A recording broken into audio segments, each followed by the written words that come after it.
ontem. Aí lá tem um orador da turma que vai falar assim, o quanto foi difícil a gente chegar até aqui, né? Olha o que a gente alcançou. Aí aquele momento é um momento, nossa, beleza, você dormiu, no outro dia começa tudo de novo. Exatamente. Aí no seu trabalho, você tá, nossa, tá legal aqui, né? Mas não, tem algo que não tá me satisfazendo mais. Aí de repente você ganha uma demissão. Aí você vai lá pro limbo de novo. Aí beleza, você fica ali naquele momento e tal. Depois você consegue um trabalho, aí depois você consegue uma promoção. Daqui a pouco não está mais satisfeito com essa promoção, porque agora você tem mais responsabilidades. Porque agora você precisa dizer mais não, você tem que sair desse lugar aí que a Beth estava boazinha, a pessoa boazinha, né? A pessoa boazinha não é a pessoa boa. Muitas vezes a pessoa boa é aquela que as pessoas acham que não são boas. Porque está fazendo ali algo que não é para que os outros vejam. O Kant falava muito de uma coisa que é nessa questão da moral e tal, e tem a universal. O que você faz quando ninguém está olhando? Ninguém está observando. Hoje a gente vive no mundo dos holofotes. Todo mundo quer apresentar o que se faz. Quem não é visto, não é lembrado. Só que o que você faz fora desses holofotes é quem é você. A psicanálise é isso. Ela vai lá no porão. Ela vai lá ver o que você está escondendo. Aquilo que você jogou por debaixo do tapete. Aquilo que você não quer enxergar. É muito mais fácil para o mundo da fantasia. Você vai para o mundo... Inclusive o neurótico, ele fantasia. A gente fala muito isso. Fantasiar um pouco, a gente dá conta da realidade também claro, o tempo todo. Mas ficar nessa fantasia, nessa ilusão, o que isso provoca? Que isso tá... Por isso que muita gente quer continuar criança. Hoje a gente vê um efeito aí das pessoas que têm dificuldade de sair de casa, né? De dar conta de ter um apartamento, de alugar, enfim, de dar conta da vida. Tá lá na casa dos pais. Mas por quê? O que aconteceu? Por que a gente está nessa geração? Por que hoje a gente está vendo as pessoas chupando chupeta? Sem nenhuma coisa científica. Não tem uma abordagem científica aí. Inclusive, não tem, sabe? Por que a pessoa está regredindo? A gente fala na psicanálise, está regredindo, está regredida, está indo para um lugar de regressão. O que ela espera com isso? Então, são questões, e sem falar da adultização, né? Vamos entrar, a gente poderia falar um pouquinho, né, sobre isso, né? Que a gente vê, se a gente fala da infância, a gente teve... As crianças eram tratadas como mini adultos em um determinado tempo, né? E não tão longe, né, Eliane? E foi construído, e é recente isso, de a gente olhar essa infância como a gente tem olhado, né, hoje. E essa proteção dessa criança é proteger a criatividade, é proteger, sabe? É formar indivíduos que tenham mais saúde. Né? Uma geração melhor que a nossa. A ideia é que os que vêm depois venham melhor que nós. Não ao contrário.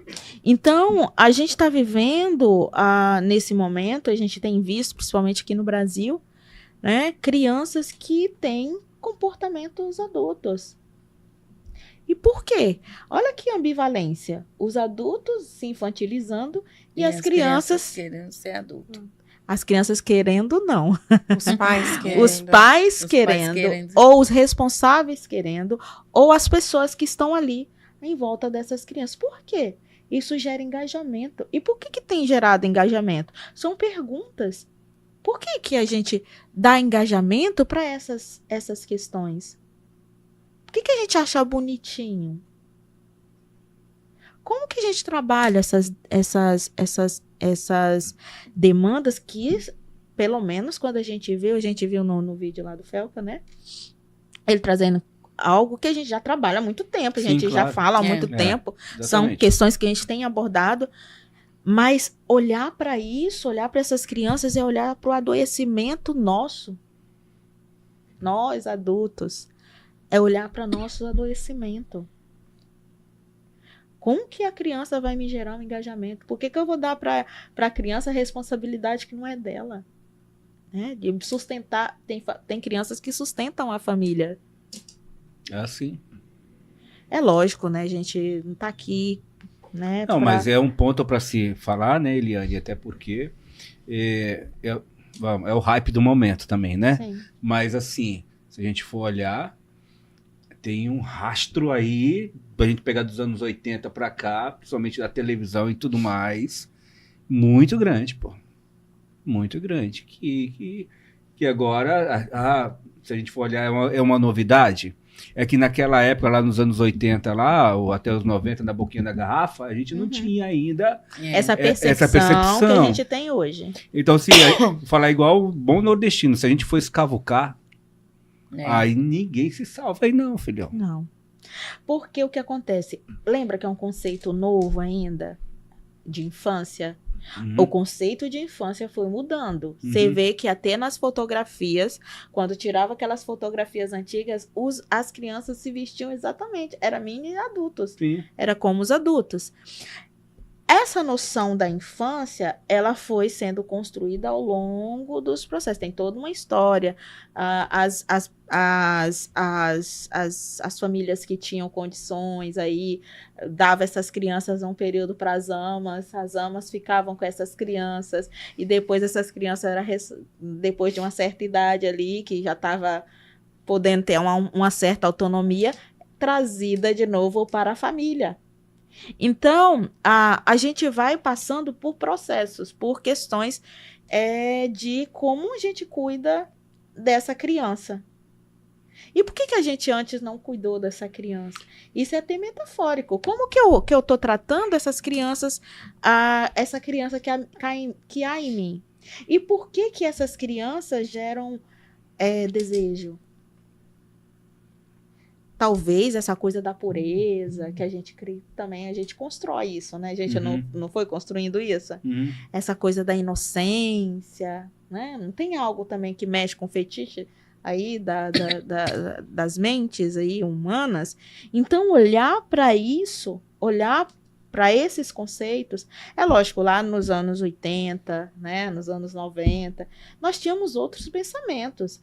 Tem questões que a gente olha hoje e fala assim, nossa, como que aquele momento aceitava isso? Entende? E aí tem um monte de coisa, né, que a gente hoje, se a gente fala, nossa, que absurdo. Cara, vai muito longe. Esses dias eu estava conversando com meu pai, até coloquei um vídeo lá, perguntando para ele como que ele achava da vida. Ele falou, a vida nunca foi muito boa comigo. Não, Fernando, eu gravei e coloquei lá. E depois ele falando assim que ele começou a trabalhar com 7 anos na lavoura. E meu pai, ele comenta que o meu avô, ele acunhou uma enxada, e ele que pediu também, ele falou que ele, papai, coloque uma enxada aqui, e acunhou uma enxada para ele trabalhar na lavoura. Isso, meu pai tem 80 anos, 81. Né? Tu vê que é um ciclo que vem, mas ele... A repetição, não é uma série. Não há um ciclo de formas diferentes, sim, mas sim, é uma repetição. Sim. A gente está repetindo cenas. E aí o convite como a gente sai dessa repetição? Né? O que fazer para proteger? Porque proteger a criança é proteger também o futuro, né? O futuro, exatamente. Porque a gente já é todo... olha aí o monte de trauma que a gente traz dessas criações. Sim. Muitas vezes a gente fala que a nova geração que não está dando certo, que não é esse o discurso popular?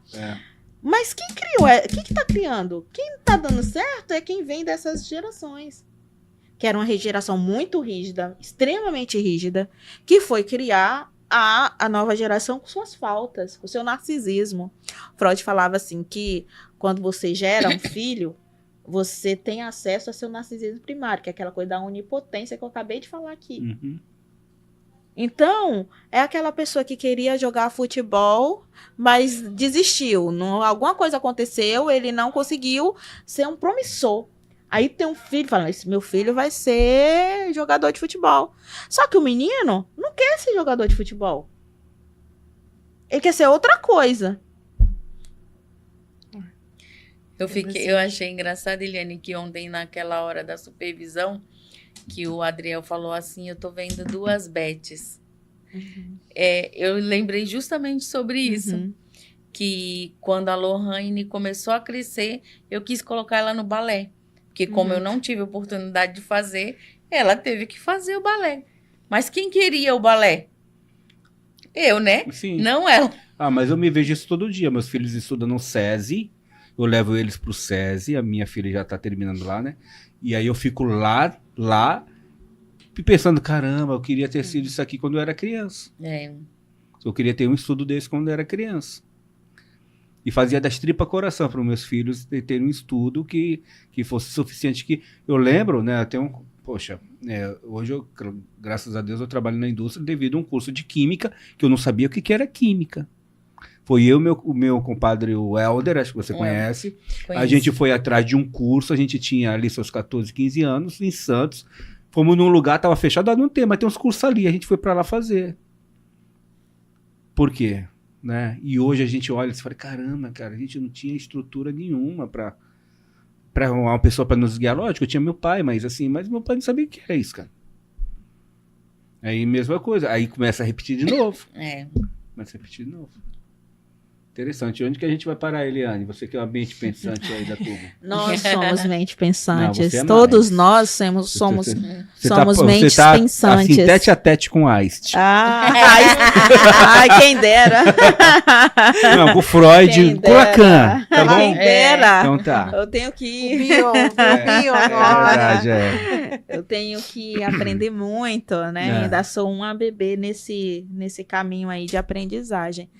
Mas eu penso que a psicanálise, para quem acha que a psicanálise é para loucos, né, é bom a gente desmistificar e a gente traz para a psicanálise assunto do dia a dia. Para a gente tomar mais decisões assertivas e não querer colocar no outro a responsabilidade que é nossa. Porque às vezes a gente acha que vai lá para, eu vou tratar minhas feridas. É lógico que quando eu cuido de mim, eu não vou afetar. Se eu sou feliz, eu não vou te fazer infelicidade. Se eu sou realizada, eu não vou olhar para o seu telhado, porque eu já sou realizada. A psicanálise, ela é isso, né? Essa oportunidade de você olhar para o seu umbigo e você falar, tá, eu tive essa história. Essa é a minha história. E eu estou olhando dessa forma. A minha tendência é olhar por essa forma, por essa visão. E como que eu vou poder trabalhar isso? E aí você, lá na vida, você vai tomando decisões mais assertivas. Você vai tendo uma coisa chamada inteligência, que é tão falada hoje, inteligência emocional. Gente, mas agora vamos lá. Eu vou colocar um pouquinho isso mais no chão, tá? Mas veja só, as nossas lideranças hoje, principalmente quem estuda um pouquinho aí de psicanálise, eu não vou falar que a gente tá indo para um caminho muito complicado, porque as nossas lideranças, se eu falo lideranças mesmo, presidentes, né? A gente vê pelo mundo que está acontecendo que o povo coloca pessoas para estar nos direcionando, que a gente vê que muitas vezes não tem uma capacidade cognitiva ali. E que a gente vai, né? Como que vocês veem isso dentro da psicanálise? Porque isso afeta também uma geração, né? Qual o nome do livro de Freud que ele escreveu? Mal-estar na cultura ou na civilização? Na civilização. É o mesmo livro. É o mesmo livro. Então, você imagina, como que nós estamos vivendo? O que teremos daqui para frente? Se você coloca uns líderes que você fala, olha, eu vou te taxar 50% porque eu quero. Eu vou colocar um navio ali na tua casa porque eu quero. A outra, eu quero um pedaço da tua região porque eu quero. Por quê? Só isso. O outro vai para lá, não sei o quê. E aí você vê que... Fala, cara, não são pessoas que... né? A gente que estuda um pouquinho da mente, a gente percebe que tem alguma coisa diferente ali. Como que vocês veem isso? Porque acaba nos afetando como povo. Não sei se tem coragem de falar alguma coisa sobre isso ou quero ficar calado. Eu penso que quando a gente fala de líderes, a gente tem que lembrar de novo, vamos voltar para a nossa falta. A gente está querendo um salvador. A gente tem a noção de que alguém vai salvar a gente. E aí, lado A, lado B, né? Todos os lados que eu tenho visto aí, cada um se identifica, tem a questão de identificação. A gente Cada um vê é um isso, pai diferente. é um pai diferente. A gente tá vendo esse colapso do Sim, pai, pai simbólico. É um colapso que tá acontecendo. Sim. E aí tem os pais líderes de várias formas. E aí eu me identifico, mas no fundo eu quero uma salvação. Eu quero que alguém me salve. Entende? Sim. E aí eu delego para esses líderes para me tirar desse lugar, que é o herói, né? Vamos colocar esse herói aí e eu penso que o problema está em a gente colocar essas pessoas como heroínas ou heróis aí. Então, você acha que, então você falando assim, você acha que é tocar o barco, independente do pai que a gente tenha? É tocar o barco, independente do pai que a gente tenha e se posicionar. Se posicionar na vida, se posicionar entendendo que você tem, ao mesmo tempo que você tem deveres a cumprir, você também tem direitos. Você entende? Entendi. E você vive em uma sociedade. Olhar para essas... Porque tem excessos os dois lados têm excessos. E é complexo você falar isso hoje no Brasil, que se você fala uma coisa, você é de um lado. Se você fala de outra coisa, você é de outro lado. E aí a gente aprende na psicanálise que todo excesso esconde uma falta. Aí a gente precisa perguntar quanto sociedade, que falta é essa? Né? Porque são vários representantes. A gente vê representantes executivos, representantes legislativos. A gente vê uma falência aí de algumas questões. Mas e eu? Como que como que eu estou inserido nessa sociedade e qual é o meu papel dentro dessa sociedade como agente de transformação? Porque às vezes a gente acha que precisa ser famoso para mudar a vida das pessoas. Não, gente, a gente é trabalho de formiga. Tem gente que está clamando pela paz, mas dentro de casa é um caos. Mas está lá fora com o discurso da paz, é o bonzinho, né? Vamos ter paz. Aí você discorda em 1 vírgula, deu ruim. Aí não é mais seu amigo, ou já não faz, você não faz parte mais do meu contexto. Aí a gente está num fenômeno, que é um fenômeno de narcisismo, egoísmo, individualismo. Por quê? Porque uma coisa é você aprender a lidar ali, você viver só também. Mas quando está perto do outro, ser uma boa companhia, gostar. Aqui, nós vivemos em sociedade. Nós somos o único ser, nós somos mais frágeis. Nós somos os últimos que veio para a Terra. Né? Os únicos de evolução, quando a gente pensa no Homo sapiens, não é? Os últimos. E aí... Acho que sim, né? Pra gente... Talvez só os ET estão chegando aí. Coloca a criança lá sem ninguém e vê se ele consegue sobreviver. Nós vivemos... A gente precisou viver em clã para sobreviver. Clã eram as pequenas... Né, sociedades ali. E aí aquela sociedade iam se protegendo. Quando eu me individualizo assim nesse sentido extremo, quando o meu amigo é um celular, né? Quando eu não dialogo com você, eu não vejo a opinião contrária. Eu só vou ver o que eu me interesso. Eu não vou ver as coisas que eu não me identifico. Quando eu encontro na vida real, vamos dizer assim, pessoas que pensam diferente, eu vou ter dificuldade. Então, nesse processo, assim, é a mesma coisa do casamento. Eu vou casar com alguém. Se essa pessoa me estressar 2 dias, acabou, separação na certa. Inclusive, agora é muito fácil separar. A gente não quer consertar, a gente tá numa produtividade tão... E aí, não é falando que a gente não precisa ter as coisas, lógico que a gente precisa ter as coisas, né? A gente sabe disso. Mas eu tô falando dos excessos. A gente tá nessa coisa da produtividade, por isso que a gente tá no mundo dos cansados. Todo mundo tá cansado. Tá todo mundo cansado. E a gente produzindo, sem sentido. Tem na logoterapia, que é uma outra abordagem terapêutica, do Viktor Frankl, ele fala muito, né? Qual o sentido da vida, que é o best-seller dele. Qual é o sentido da vida? Você precisa ter um sentido para sua vida. A questão é que as pessoas estão querendo demais, Tem muitas pessoas com poder aquisitivo que estão na depressão. Perdeu o sentido da vida. Tem tudo, mas não tem nada. Não tem nada. Nega o ócio, né? O ócio é necessário. A gente fala que o ócio é criativo. Eu brinco assim, você já viu um pintor, quando vai na sua casa pintar? Eu levei esses dias. Ele para toda hora para tomar um cafezinho, para fazer alguma coisa, para fumar alguma coisa. Enfim, ele para. Porque a criatividade, ela precisa de ter pausas nesse sentido. Se você tá só fazendo, aí você fica aquele símbolo do relógio. Você é escravo do relógio. Qual o tempo que eu tenho para mim? A psicanálise nos convoca a pensar sobre isso. A psicanálise, para mim, é uma pergunta constante. Qual o tempo que eu tô lidando, né? Qual o meu tempo individual? Cada pessoa tem um tempo que é singular. Só que a gente precisa olhar primeiro, termos relação conosco. Eu só vou conseguir me relacionar com os outros que estão fora de mim, além da percepção que eu tive lá na minha infância, quando eu olhar para a relação que eu tenho comigo.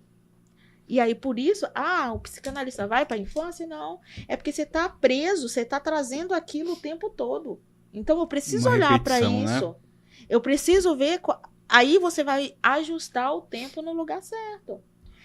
Olhar para a gente não é fácil, porque é muito mais fácil culpar o governo, é muito mais fácil culpar as pessoas, o pai, a mãe, é muito mais fácil, porque tira da gente a responsabilidade. Yeah. E a transformação, ela vai acontecendo, é igual formiga. Como que eu vou... já pensou se cada um de nós transformarmos o nosso entorno?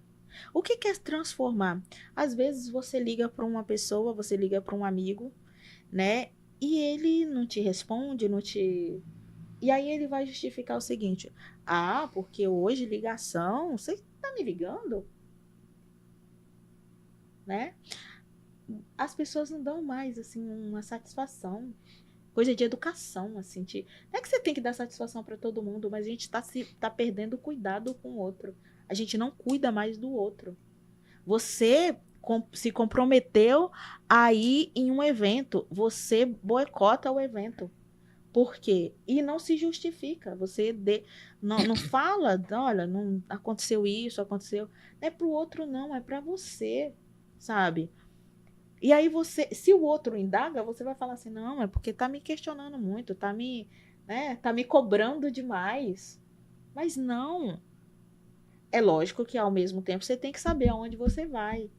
Quais são os convites que você aceita, as mesas que você tem que se levantar. Tem um livro que fala do FADO, né, DA, né? Aí as pessoas não compram o livro por causa da... Só que é um livro que é muito bacana de você ver, pra gente ver a nossa insignificância. Né? Por que a gente precisa ser bom em tudo? Que não é legal de vez em quando ser mais ou menos? Sim, claro. Né? Não ser bom em tudo. É aquela coisa, o feito é melhor do que o perfeito.